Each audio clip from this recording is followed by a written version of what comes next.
सर्वसामान्यांच्या हक्काचा आवाज जागर जनस्थान। राज्यात अनेकदा दुधातील भेसळीचे प्रकार समोर येत असतानाच धुळ्यात मात्र अन्न व औषध प्रशासनाने दूध उत्पादक आणि डेअरी चालकांना प्रशिक्षित करण्यासाठी एक अत्यंत सकारात्मक आणि महत्त्वाचे पाऊल उचलले।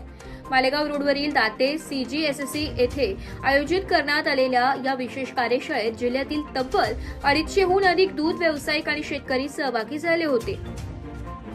प्राथमिक दूध संकलनापासून ते दुग्धजन्य पदार्थांच्या सुरक्षित निर्मितीपर्यंत सर्व शास्त्रीय पद्धतींचा अवलंब कसा करावा याबाबत या ठिकाणी सखोल मार्गदर्शन करण्यात आले। विशेषतः दुधातील फॅट आणि SNFच्या प्रमाणावरून भेसळ कशी ओळखावी, प्राथमिक स्तरावर दुधाची शुद्धता कशी तपासावी आणि अन्न सुरक्षा कायद्यांचे काटेकोर पालन कसे करावे यासारख्या अत्यंत कळीच्या मुद्द्यांवर कृषी विज्ञान केंद्र आणि FDAच्या तज्ज्ञांनी व्यावसायिकांना धडे दिले। याशिवाय जागतिक बाजारपेठेतील आव्हाने पेलण्यासाठी MSMEच्या झेड प्रमाणपत्राचे फायदे, फोस्टॅग प्रशिक्षण आणि शासनाकडून मिळणाऱ्या आर्थिक सहाय्याची माहितीही यावेळी देण्यात आली आहे।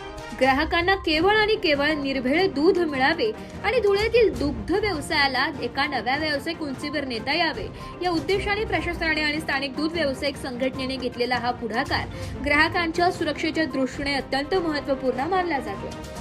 जागर जनस्थानसाठी रूपक बिरारी, धुळे।